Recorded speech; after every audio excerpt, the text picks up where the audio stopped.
مولانا doctor لقمان صاحب سلفی ابھی آپ کے سامنے مغرب میں خطاب فرما رہے تھے ڈاکٹر صاحب، انہوں نے اپنا ایک مدرسہ مشرقی چمپارن میں قائم کیا ہے جس کا نام ہے جامعہ ابن تیمیہ۔ وہاں تقریباً ہزاروں بچے پڑھ رہے ہیں، بچیاں پڑھ رہی ہیں۔ آپ وہاں اپنے بچے کو حافظ قرآن بنائیں، داخلہ دلائیں، اللہ آپ کو جزائے خیر دے۔ جب فرض نماز شروع ہو جائے اور اگر سنت کی نیت کر لی تو کیا سنت کو کس طرح ترک کی جائے کہ ایک سلام کرے یا پھر دو سلام کرے؟ کوئی سلام علام نہیں ہے، آپ چھوڑ دیں، نماز میں شریک ہو جائیں۔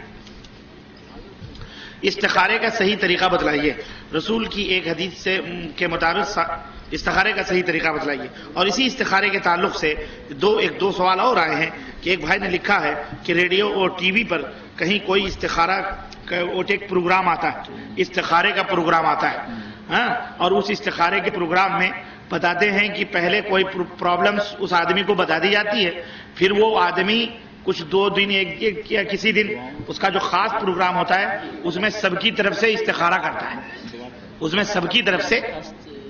یہ پاکھنڈی شعبد باغ، یہ ذلیل بے حیا لوگ، بے شرم، یہ خود کے بارے میں یہ خود کے بارے میں کیوں نہیں استخارہ کرتا؟ مردود، یہ حرام ہے، یہ کفر بانٹنا ہے۔ استخارہ خود کرو، سمجھ رہے ہو کہ نہیں سمجھ رہے ہو؟ کھائے کوئی اور پیٹ میں جائے تمہارے، یہ ہوتا ہے کہیں؟ استخارہ وہ پتہ نہیں منحوس آدمی پتہ نہیں کون ہے کرتا ہے۔ میں نے بھی دیکھے ARY پر، مجھے ایک صاحب نے پکڑ کے بتایا کہ یہ شیخ یہ دیکھیں یہ صحیح ہے، میں نے کہا یہ منحوس مردود ہے۔ عورتیں سوال کرتی، کہتا ہے میں نے آپ کے استخارے سے، میں نے آپ کے بارے میں استخارہ کیا ہے، آپ کے بارے میں مجھے یہ پتہ چلا ہے۔ ارے واہ بیٹا، یہ تو اس زمانے کا سب سے بڑا یہ جادوگر ہیں، یہ شعبدے باز ہیں۔ نہ ایسے لوگوں سے احوال بیان کرو، یہ CID چور ہوتے ہیں۔ تم اپنے راز بیان کرتے ہو، دوسرے دن ایسے لوگ پہنچ کر کے لوٹتے ہیں اور گھروں کے اندر ڈاکے ڈالتے ہیں۔ یہ سب حرام ہے اسلام کے اندر۔ استخارہ جس کا مسئلہ ہے وہ خود اپنا استخارہ کرے، سمجھ رہے؟ اور استخارے کا طریقہ یہ ہے کہ وضو بناؤ، 2 رکعت نماز پڑھو اور اللہ تعالیٰ سے وہ استخارے کی دعا میں ساتھ میں بتلائی ہے، وہ دعا پڑھ کر، اور جو معاملات آپ کا ہے، شادی کا ہے، بیاہ کا ہے، بزنس کا، تجارت کا، وہ معاملہ اللہ تعالیٰ سے ذکر کرو خلاص، اور اللہ سے دعا کرو۔ اللہ تعالیٰ چاہے گا تو آپ کے لیے مقدر فرمائے گا، اگر آپ کے لیے خیر نہیں ہوگا تو اللہ تعالیٰ آپ اس کام کو آپ سے دور فرما دے گا، کوئی نہ کوئی اڑچن آ جائے۔ بعض لوگ کہتے ہیں کہ رات میں استخارہ کرو، 2 رکعت خوشبو لگاؤ، اگر 32 لگاؤ، عود 32 لگاؤ، پھر استخارہ کرو، پھر داہنے کروٹ سو، پھر بائیں کروٹ سو، پھر خواب میں آتے ہیں۔ کوئی خواب واب میں نہیں آتا ہوتا ہے، سمجھ رہے ہو؟ استخارے کے لیے کوئی ٹائم مقرر نہیں ہے۔ فجر بعد استخارہ، ظہر کے بعد استخارہ کر لو، عصر کے بعد کر لو، مغرب کے بعد کر لو، جب کام ہو 2 رکعت نماز پڑھ کے استخارہ کر لو، اس کے لیے کوئی ٹائم۔ یہ سب صوفی منشیہ پنڈتوں نے، ملاؤں نے بنائے ہیں، اس کی کوئی حقیقت اسلام کے اندر نہیں ہے، نہ قرآن میں ہے نہ نبی کے فرمان میں۔ سیدھی بات ہے، سمجھ آئی؟ تو استخارہ کرنے کے لیے کوئی ٹائم مقرر نہیں، ہاں کوئی ٹائم مقرر نہیں ہے۔ جب بھی دل میں آئے آپ کو کوئی کام کرنا ہے استخارہ کرو بے فکر۔ بعض لوگ 10 استخارے کرتے ہیں، یہ زبردستی آپ گریبان پکڑ کر کسی سے مشورہ لیں گے۔ استخارے کا مطلب ہوتا ہے مشورہ لینا۔ آپ استخارہ کرتے ہیں مطلب اللہ سے مشورہ لے رہے ہیں۔ آپ 10 دفعہ کیوں استخارہ کر رہے ہیں؟ کس نے حکم دیا آپ کو؟ 1 دفعہ استخارہ بس۔ کتنی دفعہ؟ ایک کام کے لیے 1 دفعہ استخارہ۔ مقدر ہوگا اللہ آپ کو دے گا، نہیں ہوگا سمجھو اللہ نے نہیں چاہا، اللہ کا شکر ادا کریں۔ سمجھ آئی کہ نہیں آئی؟ ہاں، اس لیے اس چکروں میں نہ پڑو زندگی بھر استخارے میں گزر جائے تمہارے، کنوارے بیٹھے رہو۔ رسول کی ایک حدیث کے مطابق یہ مسائل کچھ ایسے مسائل ہوتے ہیں جن کی ذرا تفصیلات ضروری ہوتی ہے نا شیخ؟ رسول کی ایک حدیث کے مطابق سارے کے فرقے جہنم میں جائیں گے سوائے ایک فرقے کے جن پر رسول اور ان کے صحابہ چل رہے تھے۔ پھر لوگ 4 اماموں کو لے کر الگ الگ طریقے سے نماز پڑھتے ہیں، بلکہ مسجدیں بھی الگ الگ کر رہے ہیں۔ جو یہ 4 اماموں کا مسئلہ ہے، یہ بیچارے ائمہ رحمہم اللہ بری ہیں۔ ہمارے ائمہ اہل السنہ والجماعہ، امام ابو حنیفہ، امام شافعی، امام مالک، امام بن حنبل رحمہم اللہ، اللہ انہیں کروڑ جنت نصیب فرمائے، یہ ان 4 گروپ جو بنا کے مسجدیں بانٹے ہیں اور جوتیوں میں دال بانٹ رہے ہیں، ان سے بری ہیں۔ ان سے بولو، ان بیچاروں نے نہ کہا نہ حکم دیا، کچھ نہیں۔ یہ بعد میں لوگوں نے 400 برس کے بعد میں 1.5 انچ کی مسجدیں بنائی ہیں۔ ما انزل اللہ بہا من سلطان، نہ اللہ نے اس کے اوپر کوئی دلیل نازل فرمائی، نہ رسول نے دلیل نازل فرمائی، نہ خود بیچارے اماموں نے دلیل کوئی بات بیان کری۔ یہ لوگوں نے اپنے اپنے تئی بنا کر مذہب مسلک 4 اور اس طرح سے مسلمانوں کو منتشر کیا اور مختلف کیا اور کہا یہ رحمت ہے۔ استغفر اللہ۔ حرام ہے یہ اسلام کے اندر جائز؟ بولو جائز نہیں ہے یہ. توبہ کرو اس سے. ایک مذہب اسلام ہے، کتاب اللہ سنت رسول اللہ، اس کے اوپر لازم پکڑو، یہی دین ہے، باقی سب خرافات ہیں.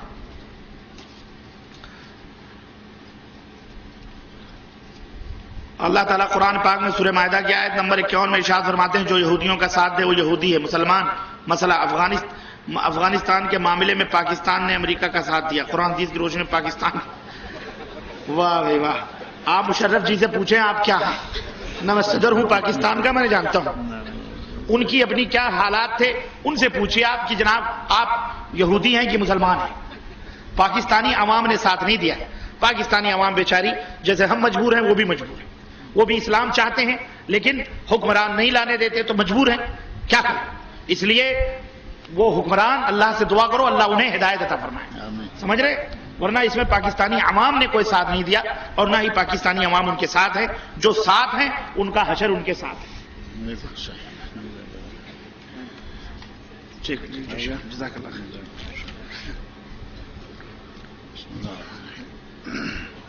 یہ 2-3 سوال تو نہیں ہیں، وہ درخواستیں ہیں آپ سے. ایک صاحب نے لکھا ہے کہ میرے فرزند محمد یوسف یوکرین میں زیر تعلیم ہیں، ان کی صحت ان دنوں ٹھیک نہیں ہے. سب لوگ دعا کریں کہ اللہ رب العزت محمد یوسف کو شفائے کاملہ عاجلہ عطا فرمائے. اللہ تعالیٰ ان کو مکمل تندرستی سے نوازے. آمین.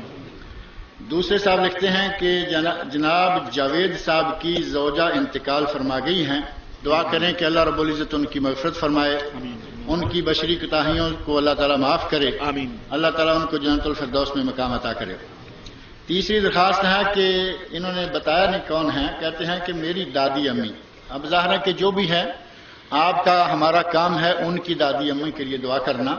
کہتے ہیں کہ میری دادی امی کی طبیعت خراب ہے اور بہت دن سے دواخانہ میں شریک ہے، یعنی ہسپتال میں ایڈمٹ ہیں.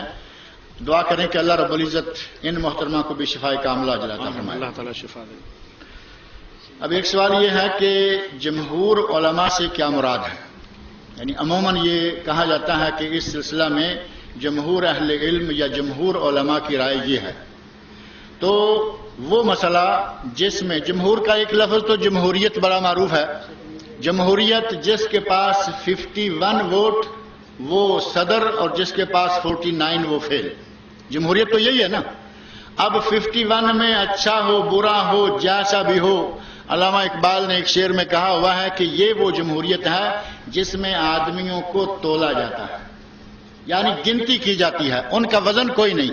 پڑھا ہوا ہے ان پڑھ ہے چاہے کچھ بھی ہے، ووٹ میں ایک بیوقوف بھی اتنی قیمت رکھتا ہے جتنا ایک علامہ رکھتا ہے. ایک ڈاکٹر ایک انجینئر اور ایک لیبر سب برابر قیمت کے ہیں. ایک جمہوریت یہ ہے اور ایک جمہور یہ ہے کہ جس مسئلے میں ائمہ اربعہ میں سے 4 جو امام معروف ہیں جن کا ذکر مولانا ربانی صاحب نے ابھی کیا ہے، ان 4 میں سے جس طرف بھی 3 امام ہوں وہ جمہور علماء امت کا مسلک شمار ہوتا ہے، کیونکہ ان 3 اماموں کے ساتھ ہی عموماً ان کے ماننے والے بھی ہوتے ہیں جتنے متعلقہ علماء ہیں. امام ابو حنیفہ ہیں تو ان کے ماننے والے ساتھ ہیں، امام مالک ہیں تو ان کے ماننے والے ساتھ ہیں، امام شافعی ہیں تو ان کے ماننے والے ساتھ ہیں، اور امام